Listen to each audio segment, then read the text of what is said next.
Okay. Arithmetic progression. There are three progressions in mathematics: AP, arithmetic progression; GP, geometric progression; and HP, harmonic progression. So now, especially on this chapter, arithmetic progression, we will study the sequence. आप sequence के बारे में study करेंगे. Sequence का मतलब basically अगर कोई कहेगा आपको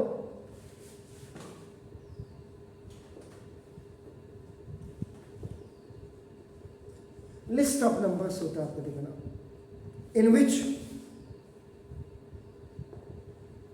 ये वर्ड आपने कई जगह पढ़ा होगा. This is the succeeding. पढ़ा है? सक्सेडिंग टर्म्स, जिसको सक्सेडिंग टर्म्स को आपका कंसेक्यूटिव टर्म्स भी आपका, it is also known as आपका नाम, are obtain bye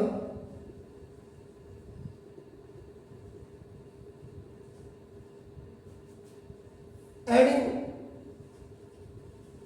a fixed number to the preceding term. ये सब आपका. तो will find the formula to find the value of any term on this type of sequence. तो सबसे पहले आपके पास ये सीक्वेंस आ गया, लिस्ट ऑफ नंबर्स. आपका नाम देखो, इसमें अ लिस्ट ऑफ नंबर्स, जो लिस्ट ऑफ नंबर्स होते हैं आपका नाम अरेंज्ड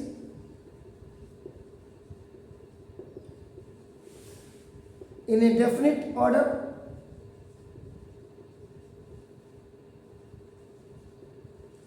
according to some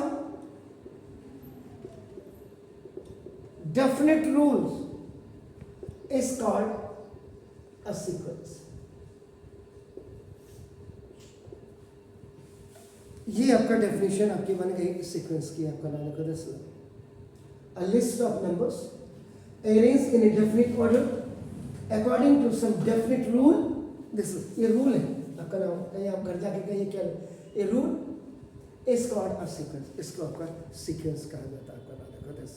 तो जैसे सीक्वेंस आपका नाम आपका कंसीडर अगर आप करते हैं, देखो आप AP पढ़ रहे हैं तो नाम देखो जैसे A1, A2, A3, A4, ये आपका नाम बेसिकली आपका क्या है, ये आपका सीक्वेंस है. आपका नाम देखो जैसे आपने कहा आपका देखो जैसे 2, 4, 6, 8, आपका this is all the sequence of the even numbers. आपका नाम देखो दिस. ऑड नंबर्स की भी आपकी सीक्वेंस हो सकती है. आपका नाम देखो दिस. तो ये आपका नाम देखो दिस. तो इसमें सबसे बड़ी बात है कि ये जो आपका, अगर आप इस वाले को लेते देखो दिस इज, तो जो A1 है, A1 इज इक्वल टू आपका देखो this first number. First number, या आप AP पढ़ रहे हैं तो आपका देखो ये फर्स्ट टर्म आपका हो गया. आपका नाम देखो दिस. अगर आप A2 कहते हैं तो A2 इज इक्वल टू आपका नाम देखो दिस सेकंड टर्म. आपका देखो A3 इज इक्वल टू आप कहते हैं तो आपका देखो दिस थर्ड टर्म. ऐसे ही आपका देखो इस वाले में अगर आप देखेंगे तो 2 है, 2 आपका देखो दिस फर्स्ट टर्म. आपका देखो 4 है, 4 इज इक्वल टू आपका नाम देखो दिस सेकंड टर्म. आपका देखो, और ये जो आपका 6 है, 6 इज इक्वल आपका देखो थर्ड टर्म. तो ये चीज़ें आपकी हो गई. आपका नाम देखो अब इसमें आपका कई चीज़ें आपको आएंगी. सीक्वेंस इज सेट टू, ये सीक्वेंस आपका, अगर आप सीक्वेंस की बात आप करेंगे तो सीक्वेंस में भी आपका फाइनाइट, आपका दिस द फाइनाइट सीक्वेंस आपकी हो सकती है, और ये आपका इनफाइनाइट आपकी सीक्वेंस आपकी हो सकती है. देखो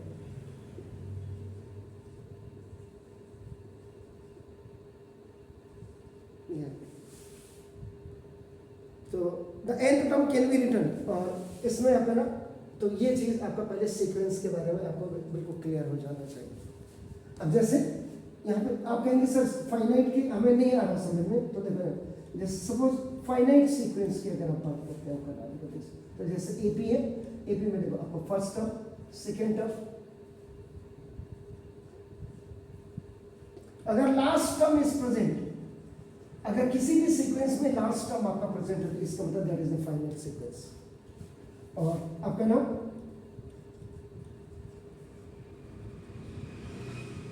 इनफाइनाइट सीक्वेंस में अगर आप देखेंगे तो first term, second term, third term, लेकिन लास्ट टर्म आपका ना जो है नॉट इन द सीक्वेंस।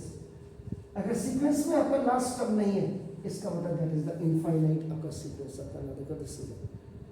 तो पहले ये सारी चीजें आपको क्लियर करनी पड़ेंगी आपका ना देखो। इसके बाद अब आप जब पढ़ी रहे, अब आपका देखो प्रोग्रेशन।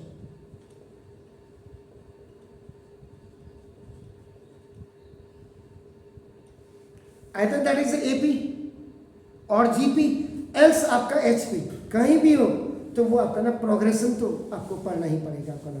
तो ना तो दोज सीक्वेंस, प्रोग्रेशन में भी सीक्वेंस आ रहा देखो आपका, whose terms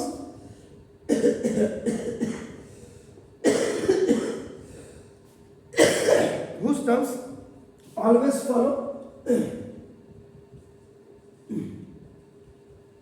the certain pattern are called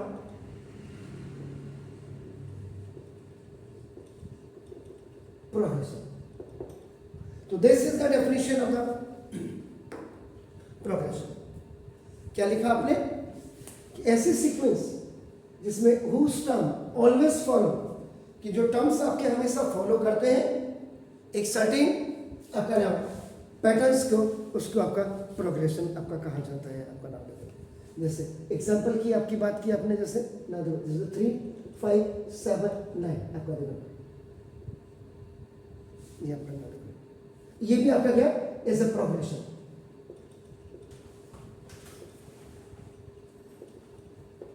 ये भी आपका एक प्रोग्रेशन है आपका ना देखो। This is as each term can be found by adding to the in the term proceedings में आपका देखिए ना आपका देखिए। तो ये आपका ना देखो मतलब पैटर्न। आपका दूसरा एग्जांपल अगर मैं दूं आपको देखो ना देखो, ये आपने सुना 3 10 18 21 35 आपको देखो, 3 में 2 आपने ऐड किया, इधर 3 में 2 किया आपने 5 में 2 किया, यहाँ देखो 3 में आपने 7 ऐड किया, तो आपका ये आपका क्या गया 10 आ गया।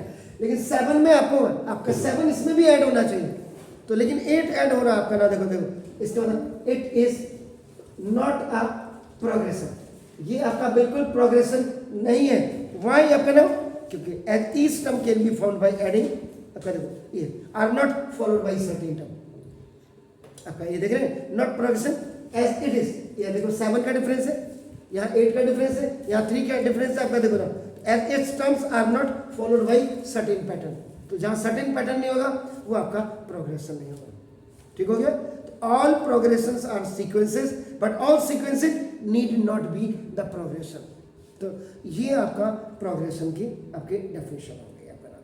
अब इसके बाद फिर आपको जरा इसको करिए, फिर मैं आगे बढ़ता हूँ।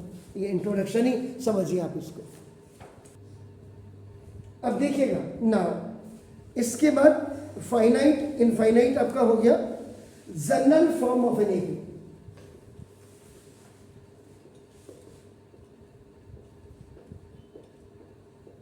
एपी की general form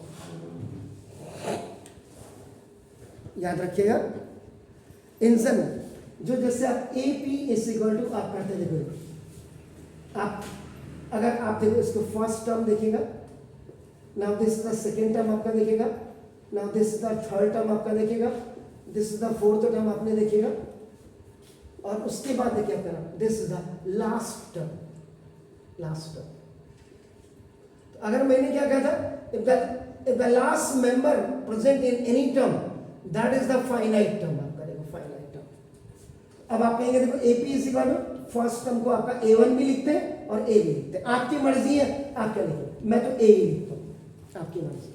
now second term is आपका देखो A2, थर्ड टर्म इज आपका A3, ये आपका देखो 4 और आपका देखो दिस ना AN, ये लास्ट टर्म हो गया आपका। अब AP को अगर आप इसको और ओपन करके देखेंगे, देखो फर्स्ट टर्म A2 को आप लिखते देखो A प्लस 1D, A3 को आप लिखते देखो A प्लस 2D, और A4 को लिखते देखो A प्लस 3D और dash dash dash dash comma, और AN को लिखते A plus N minus 1 into D।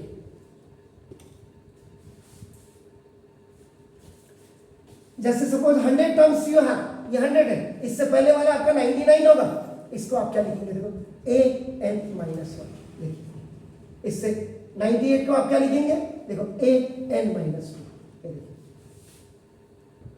तो टर्म्स आपके बिल्कुल क्लियर होने चाहिए। तो an arithmetic is a list of numbers in which each term is obtain by adding a fix number to the preceding ये इसके लिए सक्सीडिंग हो गया, ये सक्सीडिंग, तो ये आपका प्रीसीडिंग आपका हो गया, आपका नाम देखो जैसे। और इसमें the fixed number is called common difference. और फिक्स नंबर को आपका हमेशा क्या कहा जाता है, कॉमन डिफरेंस कहा जाता है। Is denoted by small d. अब आपको अगर आपका देखो ना common difference small d is equal to a2 minus a, देखिए अब आपको बिल्कुल क्लियर फिगर दिखेगी, देखो a2 को आप लिखते हैं देखो a प्लस 2d माइनस ये देखो आपका a प्लस 1d, सॉरी, और माइनस देखो a, देखो d is equal to a से a कैंसिल, देखो d। देखिए now second common difference d is equal to आपने a3 माइनस a2 अगर आपने किया तो आपका d is equal to a3 को क्या लिखते हैं आपका, देखो दिस a प्लस 2d और माइनस देखो a प्लस 1d, तो d is equal to a plus 2d minus a minus 1d, ये खलास देखो।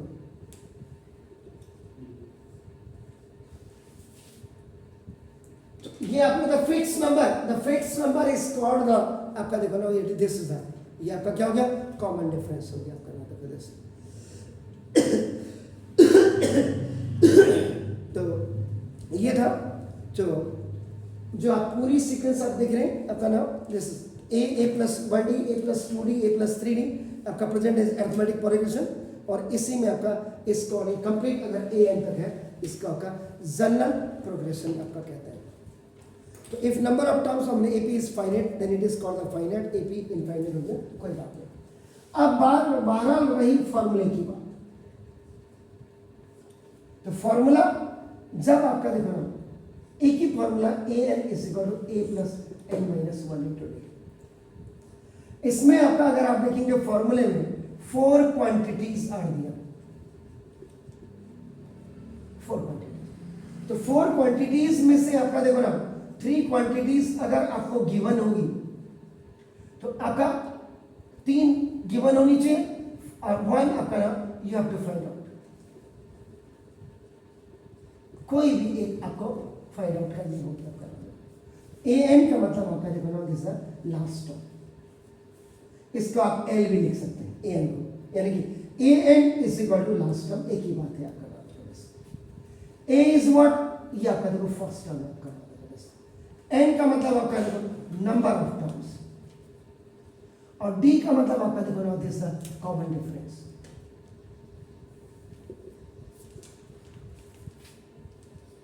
If you are using this formula, अगर आप ये फॉर्मूला आप यूज कर रहे हैं तो 4 क्वांटिटीज में इफ यू हैव दिस आप इसको आराम से फाइंड आउट कर सकते हैं। If you have a common difference, if you have a number of terms, आपका if you have the first term आप आराम से इसको निकाल सकते हैं। तो कुल मिलाकर के एपी में आपके पास सिर्फ 2 फॉर्मूला, ये तो आपका nth टर्म के लिए, इसको आपका क्या कहते हैं फॉर, इसको nth टर्म भी कहते हैं, फॉर nth टर्म। आप इसी के लिए आपका क्या देखो सम ऑफ nth टर्म,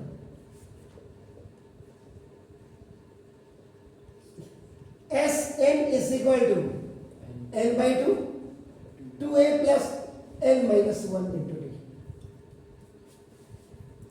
ये फॉर्मूला आपका भी यूज करेंगे, और एक फॉर्मूला आपके पास Sn का और होगा n बाई 2 आपका a प्लस an, इसको आप तब यूज कर सकते हैं जब आपके पास इनफाइनाइट एपी हो, और जब आपके पास फाइनाइट एपी हो आपका you can use this formula. आप एक झलक कर्टेन राइजर देखिएगा, S N is equal to N by two, देखो ए प्लस ए एन की जरा ये वैल्यू रख दीजिए, देखो ए plus N minus one into D यहाँ रखिएगा, देखिए आपका this S N is equal to N by two, one A देखो आपका two A plus N minus one into D.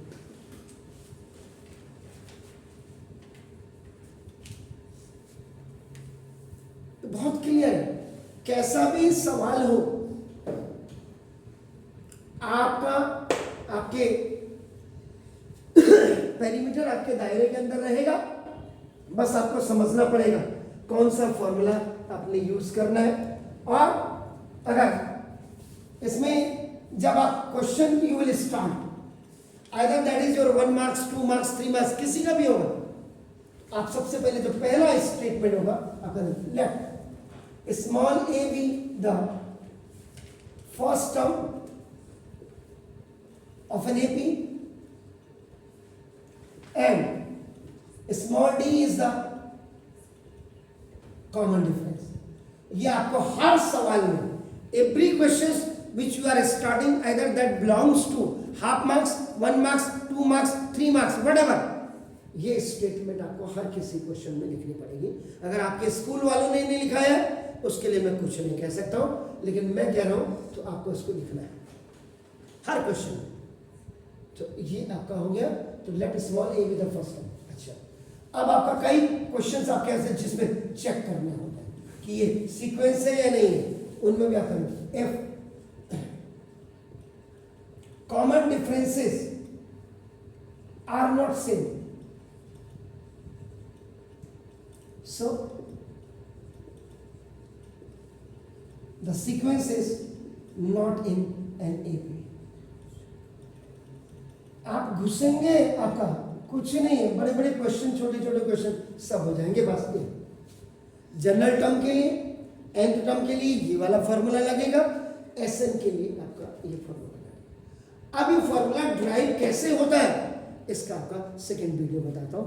तो एपी में ये याद होना चाहिए आपको कि फॉर्मूला डेरिवेशन भी इसमें एक है, वो आए नहीं आए वाला एक बात है, लेकिन आपको ये पता होना चाहिए कि Sn का फॉर्मूला कैसे आप यूज कर सकते हो। प्लीज